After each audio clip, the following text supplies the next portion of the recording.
여러분, 정부는 기회가 있을 때마다 집값 잡았다고 자랑일색이었어요. 자랑일색. 아마 저는 집값을 잡았다고 이야기한 적이 단 한 번도 없습니다. 집값 계속해서 폭등한다 이렇게 이야기했을 뿐이지, 집값을 잡았다, 집값이 안정됐다 이렇게 말한 적도 없어요.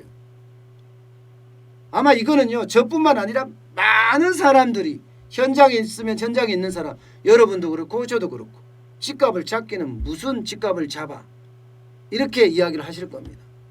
그런데 홍남기 경제부총리나 김현미 국토교통부 장관은 기회가 있을 때마다 한국감정원의 주간 아파트 상승률을 보고 집값 안정세 됐다, 지금 7주대 0.01이면 서울 집값 안정세 된 것 아니냐, 이렇게 계속 강조를 해왔습니다.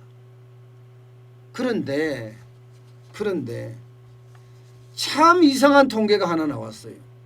집값을 잡았다 했는데 참 이상한 통계, 그것도 다른 곳에서 나온 것이 아니라 똑같은, 가장 정확하다는, 정부가 가장 신뢰한다는 한국감정원이에요. 한국감정원 국토교통부 산하입니다.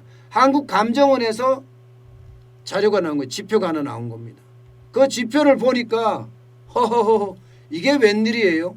집값을 잡았다는데, 9월에 집값을 잡았다는데 한국감정원에서 발표한 월간 통계는 0.29나 상승했습니다. 0.29나. 이거는 뭐죠? 이거는? 예? 이거는 도대체 뭘까요? 아니, 주간 통계는 똑같은 지표예요. 똑같은 일시에 똑같은 상황이에요. 그런데 주간 통계를 발표할 때는 0.07로 떨어졌는데 월간 통계를 발표할 때는 0.29로 떨어졌어요. 그냥 상승한 거죠. 차이가 엄청난 거야. 똑같은 지표를 놓고.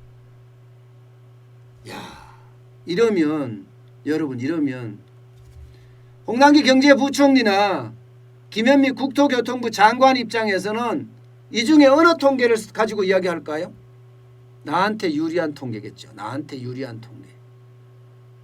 결국 지금 상황을 이 그래프에서 보는 것처럼 보면 나한테 유리한 통계는 주간 통계예요. 주간 통계. 그런데 사실 주간 통계를 믿을 수 있느냐 없느냐, 여기에 대한 논란은 굉장히 많습니다. 왜냐하면 주간 단위로 변하고 부동산 거래 규모가 덩치가 크잖아요. 그렇기 때문에 거래가 큰 건 몇 건 일어나면 확 올라가고, 큰 건은 없고 작은 건이 여러 건 있어도 확 내려간다. 이게 이제 주간 통계거든요. 그래서 주간 통계보다는 일반적으로 월간 통계를 더 신뢰합니다. 게다가 말입니다. 게다가 요즘같이 거래수가 별로 없을 때는요, 주간 통계가 원래 이거보다 확 올라갈 거라고 예상해요. 그런데 지금은 이렇게 바닥이에요. 바닥. 아니, 생각을 해보세요. 똑같은 통계, 똑같은 시기의 통계인데 주간 통계는 0.07, 월간 통계는 0.29, 7배나 높습니다. 월간 통계가. 결국은요, 여러분, 결국은 주간 통계는 관제 통계다. 정부의 입맛대로 만든 통계다. 뭐 이렇게밖에 말할 수가 없어요. 이렇게밖에. 그리고 더 우스운 거는요. 더 우스운 거는 이게 월간 통계하고 주간 통계가 사실 한 곳에서 지금 만들었다는 거 아니에요. 더 우스운 거는 한국감정원, 국토교통부 산하, 부동산, 사실상 감정을 하는 감정원이죠. 부동산 연구 뭐 여기를 많이 한다고 봐야 되죠. 근데 이걸 보면요, 주간 통계 표본이 좀 다릅니다. 요거만 달라요. 9,400가구를 하고요, 월간 통계 기준은 17,190가구를 합니다. 요게 틀려요. 그러면 어느 게 더 정확할까요? 당연히 표본 수가 많은 게 더 정확하겠죠. 그러면 월간은 17,190가구니까 월간 통계가 더 정확합니다. 그런데도 불구하고 항상 김현미 국토부 장관이나 혹은 홍남기 경제부총리는요, 자기한테 유리한 통계만 가지고 이야기해요. 자기한테 유리한 통계. 지난 7월에 국회에서 김현미 국토부 교통부 장관이 전국 아파트 14%, 서울 아파트 14%밖에 안 올랐다. 이렇게 답했을 때는 월간 통계를 기준으로 한 겁니다. 월간 통계를. 예. 이게 월간 통계예요. 월간 통계. 1.12% 올랐다는 지수 말입니다. 이때가 14% 올랐다는 거예요. 14%. 제가 봐서는 14%도 월등하게 많이 올랐는데. 그리고 홍남기 경제부총리가 얼마 전에 이야기할 때 지난달인가요? 예, 서울 매매 가격이 0.01%로 4주 동안 연속되니까 안정됐다. 집값이 안정됐다 했을 때는 주간 통계를 또 가지고 한 거예요. 주간 통계를. 그러니 미친을 노릇이죠. 미칠 노릇이죠. 도대체 이렇게 해서 예, 어떻게 한다는 거예요? 국민을 자꾸 우롱하고 국민을 가지고 장난한다. 저는 그런 생각밖에 안 듭니다. 예. 정부는요. 제가 지금까지 이야기했던 정부라고 하면 늘 꿋꿋해야 돼요. 한결같아야 돼요. 원칙대로 움직여야 돼요. 그런데 그때 상황에 맞게끔 대응을 한다. 임기응변을 한다. 그것도 경제를 가지고 임기응변을 한다는 것은요. 여러분. 결국 정치를 한다는 이야기예요. 경제는 수치예요. 예. 빵 하나에 100원 이러면 100원인 겁니다. 예. 100원 주고 사야 되는 거예요. 여기가 정치가 개입하면 불쌍한 사람한테는 공짜로 주자. 부자들한테는 120원을 받자. 이게 정치예요. 경제를 그렇게 하면 안 되죠. 경제를 그렇게 하면 시장 경제가 무너지니까요. 지금 정부가 딱 그 짝이에요. 경제에다가 정치를 집어넣어서 예, 가격을 자기들 마음대로 정해. 자기들 마음대로.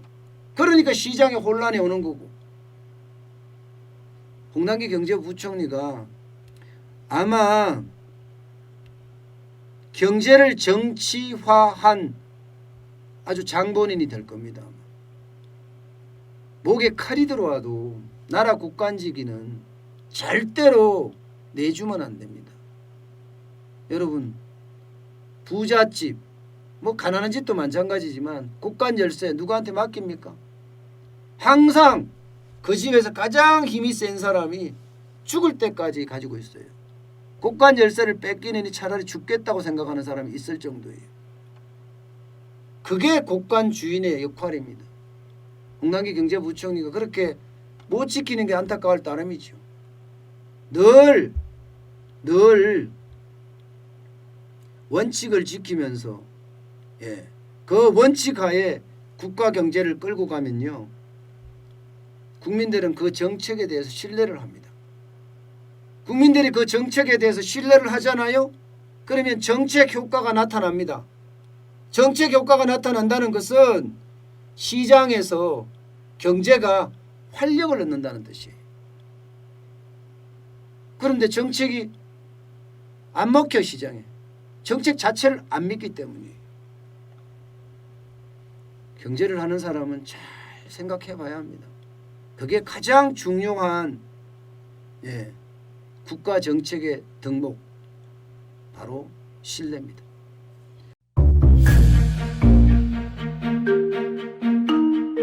세종대왕과 샤넬 넘버5 벤츠 자동차의 최고급 기종인 마이바흐의 공통점을 아시나요? 바로 침향입니다. 침향이란 동남아시아에서 자생하는 침향나무가 상처를 입었을 때 스스로를 보호하기 위해서 분비시키는 침향나무의 진액입니다. 진침향은 태국산 침향과 러시아산 녹용, 그리고 국산 홍삼, 백봉령, 산수유, 당귀, 숙지향, 꿀로 이루어진 침향환으로 만성 피로나 또 스트레스, 기력이 저하된 직장인분들, 또 수험생들, 연세 드신 어르신분들이 드시면 좋은 환입니다. 진침향 여러분들께 자신있게 권해드립니다.